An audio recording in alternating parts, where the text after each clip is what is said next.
दोस्तों, कहते हैं कि जब पानी सिर से ऊपर चला जाए तो नाव भी डूबने लगती है। आज बांग्लादेश की स्थिति भी कुछ ऐसी ही दिखाई दे रही है। एक समय था जब बांग्लादेश का गारमेंट उद्योग पूरी दुनिया में चमक रहा था, चीन जैसी बड़ी अर्थव्यवस्थाओं को टक्कर दे रहा था और बांग्लादेश की पहचान का प्रमुख कारण बन चुका था। लेकिन आज यह उद्योग चौतरफा संकट में घिरा हुआ है और सबसे चौंकाने वाली बात यह है कि सरकार इस संकट पर ध्यान देने के बजाय राजनीति में उलझी हुई है। अब देखिए, हाल ही में बांग्लादेश में हिंदू अल्पसंख्यकों ने अपनी सुरक्षा और अधिकारों के लिए बड़े प्रदर्शन किए और 8 प्रमुख मांगें रखीं, जिसमें त्वरित न्याय, मुआवजा और पूजा स्थलों की सुरक्षा जैसी बातें शामिल हैं। स्थिति यहां तक पहुंच गई है कि अगर मांगें पूरी नहीं होतीं तो ढाका में एक विशाल आंदोलन होने की चेतावनी दी गई है। कहते हैं कि दूसरों की नजर में भले ही आप चमक रहे हों, लेकिन अंदरूनी कमजोरी आपको जड़ से गिरा सकती है। कुछ ऐसा ही आज बांग्लादेश के हालातों में झलक रहा है। भारत और बांग्लादेश के बीच एक महत्वपूर्ण बातचीत जो इस संकट में सहायक हो सकती थी, उसे भी अब स्थगित कर दिया गया है। और इसी दौरान बांग्लादेश की अंतरिम सरकार ने एक ऐसा कदम उठाया है जिसने मानो आग में घी डाल दिया है। ऐसा प्रतीत हो रहा है जैसे सत्ता कट्टरपंथी ताकतों के दबाव में है और इससे देश का भविष्य अंधकारमय होता जा रहा है। तो दोस्तों, इस मुद्दे का पूरा विश्लेषण जानने के लिए इस वीडियो को अंत तक जरूर देखें। और हाँ, एक छोटा सा अनुरोध है, इस वीडियो को लाइक करें और चैनल को सब्सक्राइब करें। आपको तो बस 2 सेकंड लगेंगे, लेकिन इससे हमें बहुत मदद मिलती है। दोस्तों, ऊंची उड़ान भरना आसान है, लेकिन आंधी में टिकना कठिन है। बांग्लादेश का कपड़ा उद्योग, जिसने पिछले 3 दशकों में बांग्लादेश की तकदीर और तस्वीर को बदल कर रख दिया था, आज उसी कहावत का जीता जागता उदाहरण बनता दिख रहा है। इस उद्योग की बदौलत बांग्लादेश ने वैश्विक बाजार में अपनी एक मजबूत पहचान बनाई, लेकिन वर्तमान परिस्थितियों में 2030 का निर्धारित लक्ष्य हासिल करना एक चुनौती बन गया है।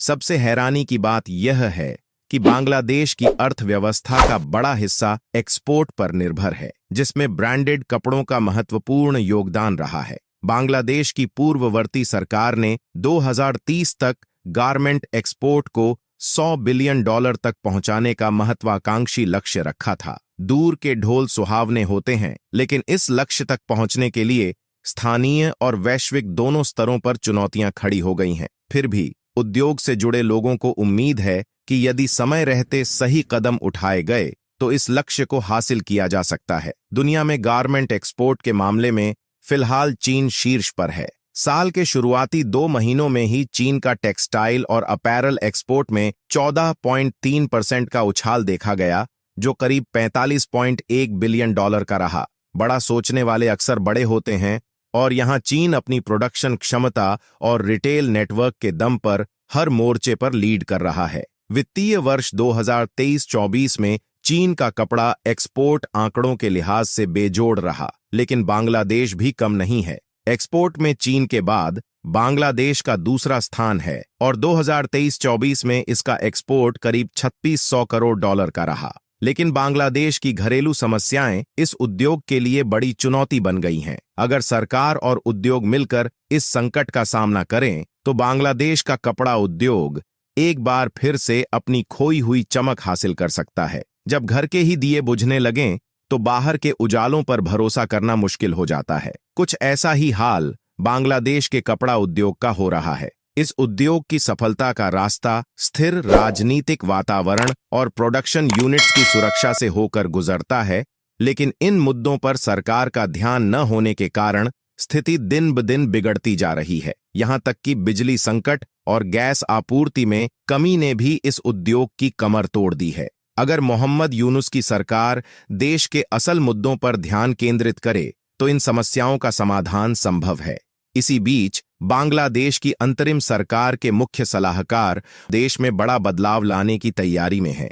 उन्होंने सेना से 64 वरिष्ठ सैन्य अधिकारियों को हटाने की योजना बनाई है, जिसमें सेना प्रमुख वकर उज-जमान भी शामिल हैं। घर की दीवारों को ही कमजोर कर दो तो बाहरी तूफान का सामना कैसे करोगे? तस्लीमा नसरीन, जो भारत में निर्वासन में रह रही हैं, ने यह दावा किया है कि यूनुस बांग्लादेश के सैन्य कर्मियों को हटाना चाहते हैं। इसके साथ ही उन्होंने जमात-ए-इस्लामी और उसके छात्र विंग शिविर पर से प्रतिबंध हटा दिया, जबकि देश की सबसे पुरानी राजनीतिक पार्टी आवामी लीग के स्टूडेंट विंग छात्र लीग पर प्रतिबंध लगा दिया गया है। जहां अन्याय का बोलबाला हो, वहां समाज में अराजकता ही पनपती है। इन घरेलू राजनीतिक उथल-पुथल के चलते बांग्लादेश के लिए एक और बड़ी चुनौती खड़ी हो गई है।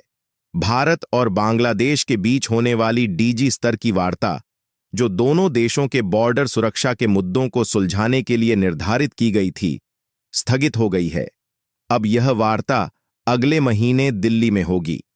पड़ोसी से सुलह करना ही शांति का पहला कदम होता है, लेकिन बांग्लादेश की बदलती राजनीतिक परिस्थितियों ने इस वार्ता को टाल दिया। 5 अगस्त को शेख हसीना सरकार के गिरने के बाद यह पहली द्विवार्षिक बैठक है, जो अब 18 से 22 नवंबर के बीच दिल्ली में होगी। इसमें दोनों देशों के गृह और विदेश मंत्रालय के अधिकारी, मादक पदार्थ विरोधी एजेंसियों और अन्य संघीय एजेंसियों के अधिकारी भी भाग लेंगे। दोस्तों, ये घटनाक्रम बांग्लादेश के लिए एक बड़ी चेतावनी है। जो समय के साथ नहीं बदलता, वह समय के हाथों हार जाता है। कुछ ऐसा ही हाल बांग्लादेश के मौजूदा हालातों पर लागू होता दिख रहा है। जब पड़ोसी के साथ संवाद रुक जाए, तो दुश्वारियां बढ़ने लगती हैं। इस वार्ता में पारंपरिक मुद्दों के अलावा सीमा प्रबंधन, सीमा पार अपराधों पर नियंत्रण और खुफिया जानकारी साझा करने जैसे महत्वपूर्ण बिंदुओं पर चर्चा होने वाली थी। अगर आपको नहीं पता तो बता दूं, डीजी स्तर की ये बैठकें 1975 से 1992 तक हर साल होती थीं, लेकिन 1973 के बाद इसे द्विवार्षिक कर दिया गया। अब वैकल्पिक रूप से यह बैठक नई दिल्ली और ढाका में होती है।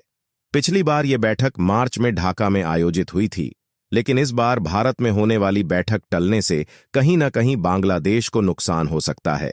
जिस तरह की परिस्थितियां बांग्लादेश में बन रही हैं, उसने अंतर्राष्ट्रीय स्तर पर सबको हैरानी में डाल दिया है। कहते हैं, अपने फैसलों से ही किस्मत बनती है और इन्हीं से बिगड़ भी जाती है। बांग्लादेश के मौजूदा नेतृत्व के फैसलों ने कपड़ा उद्योग और अन्य बड़े व्यापारों को दबाव में डाल दिया है। वो उद्योग जिसने कभी चीन को टक्कर दी थी, अब यूनुस सरकार के फैसलों की वजह से डूबता नजर आ रहा है। दोस्तों, आप क्या सोचते हैं? क्या बांग्लादेश का व्यापार फिर से अपने पैरों पर खड़ा हो पाएगा? क्या उसे पहले जैसी सफलता मिलेगी? अपनी राय कमेंट बॉक्स में जरूर बताएं। हमने आपके लिए इस वीडियो में गहन रिसर्च की है। अगर यह जानकारी आपको पसंद आई हो, तो कृपया वीडियो को लाइक और चैनल को सब्सक्राइब करें। और हाँ, बेल आइकन को ऑल पर जरूर सेट करें, ताकि आप आगे की सभी जानकारियों से जुड़े रहें। जय महाकाल, जय हिंद।